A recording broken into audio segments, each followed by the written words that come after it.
Deputy chairman sir, एक बहुत बड़े महत्वपूर्ण विषय पर, बिल पर यहाँ चर्चा हो रही है। जो नौजवान छात्र है, उस छात्र के जिंदगी का विचार करने वाली सरकार हमारी है। अपोजिशन वाले जो भी आरोप लगाना है लगाते रहो। जितना आप हमारे ऊपर आरोप लगाते रहोगे उतना हम आपको भगाते रहेंगे। आरोप लगाने की आदत तो होती है, अपोजिशन में तो आरोप लगाना ही चाहिए, ऐसा आपको लगता है, लेकिन उसको लोकतंत्र नहीं बोलते हैं। जरूर सुझाव आपने देना चाहिए। नीट को फिट करने के लिए मोदी सरकार ने ये बिल लाया है। नीट को फिट करने के लिए मोदी सरकार ने बिल लाया है और उनकी मांगे पूरी होने के बाद छात्रों ने नरेंद्र मोदी जी के अभिनंदन का गीत गाया है। आप लोगों को मालूम नहीं है?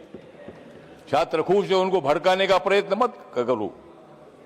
हमने भी लाठी गोली खाई है। हम जब आंदोलन करते थे तब हम भी बोलते थे कि लाठी गोली खाएंगे, फिर भी आगे जाएंगे, और हमारे ऊपर भी बहुत बार लाठियां चलाई गई है। हम भी लाठी नहीं खाते थे तो डिप्टी चेयरमैन सर हम इधर नहीं आते थे। लाठी खाने के लिए हम आगे बढ़ते थे। पुलिस का सामना हम करते थे, तब बीजेपी की सरकार नहीं थी, ये कांग्रेस वालों की सरकार थी। मराठवाड़ा विश्वविद्यालय को बाबा साहब का नाम देने के लिए 17 साल तक हमने मोर्चे निकाले, हजारों मोर्चे निकाले थे। आखिर में बाबा साहब अंबेडकर जी का नाम मिला, हमने सरकार का अभिनंदन किया था। तो मोदी जी जो है, मोदी जी ये जादूगर है। हम छात्रों के आंदोलन की तरफ मेरा पूरा ध्यान था। आप लोगों को मालूम है कि अमेरिका से भारत आया था चुपके चुपके। अमेरिका से जो भारत आया था चुपके चुपके, उनका नाम है अभिजीत दीपके। अभिजीत दीपके मेरे समाज का है। अभिजीत दीपके अम्बेडकरवादी भी है। अभिजीत दीपके ये मतलब आंदोलन उन्होंने खड़ा किया, विषय इंपॉर्टेंट था और सरकार ने उनकी मांगे पूरी की है। लाठी चार्ज तब होता है जब हम कोई पुलिस पर पत्थर मारते हैं। पार्लियामेंट का घेराव की घोषणा तो होती है, ठीक है, ये रेल भवन तक उनको आने का मौका दिया था। 25 दिन तक आंदोलन वहां करते थे, शांति से आंदोलन करते थे, किसी पुलिस ने लाठी नहीं चलाई थी। लेकिन जब मतलब यहां पार्लियामेंट की तरफ घुस कर आने का प्रयत्न हुआ तब पुलिस को लाठी चलानी पड़ी, लेकिन मैं उसका समर्थन नहीं करता हूं। जरूर इसकी इंक्वायरी भी होनी चाहिए। जितेंद्र सिंह साहब इधर है, उत्तर देने वाले हैं। जरूर अगर कोई पुलिस वालों ने गलती की होगी तो उनको सजा मिलनी चाहिए, उनके ऊपर एक्शन होना चाहिए। लेकिन नरेंद्र मोदी सरकार पूरा देख रही थी।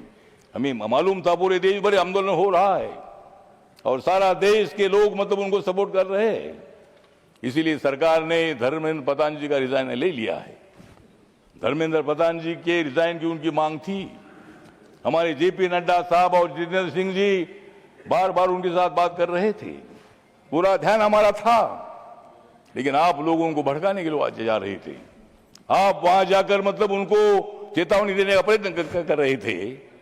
लेकिन वो छात्र जो थे उसमें कुछ छात्र घुस गए, जो हमारे अभिजीत दीपके के साथ जो छात्र थे उतना नहीं थे, और भी कोई मतलब उसमें छात्र थे।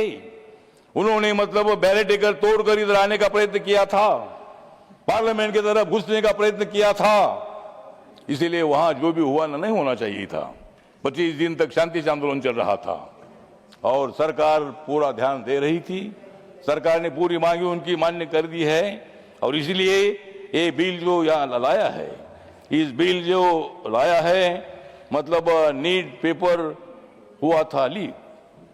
नीट पेपर हुआ था लीक और उस पर चर्चा करने का ये आया है हमारे ऊपर, ये चर्चा करने का ये है वीक। तो हम सब लोग मिलकर, जो हमारे छात्र है, नौजवान है, उन नौजवानों के पीछे हम लोग हैं। नौजवान हमारे नहीं रहते थे तो शायद 2014 में नरेंद्र मोदी की सरकार नहीं आती थी। मैं कांग्रेस पार्टी को छोड़कर अगर मैं बीजेपी के साथ नहीं आता था तो सरकार नहीं आती थी, ऐसा नहीं है, लेकिन मैं आपके साथ आया, आपको सपोर्ट करने के लिए मैं आया था। मेरी पार्टी बाबा साहब अम्बेडकर जी की पार्टी आपका समय पूरा हो गया और इसीलिए इस बिल का समर्थन करने के लिए मैं यहाँ खड़ा हूँ। नौजवानों को भड़काने का प्रयत्न मत करो, सारे नौजवान हमारे साथ है, वो आने वाले चुनाव में भी हमारे साथ रहेंगे और 2029 में भी नरेंद्र मोदी जी प्रधानमंत्री रहेंगे और उस मंत्रिमंडल में मैं भी उसमें रहूंगा। Thank you. अब इसीलिए मतलब ठीक की बात है, तो इसीलिए बिल जो है बिल पर सुझाव दे दीजिए, दोबारा पेपर लीक ना हो उसके लिए आपके सुझाव जरूर हम सुनेंगे और उसमें क्या परिवर्तन करना है उसके बारे में हमारे सरकार विचार करेगी। जय भीम, जय भारत।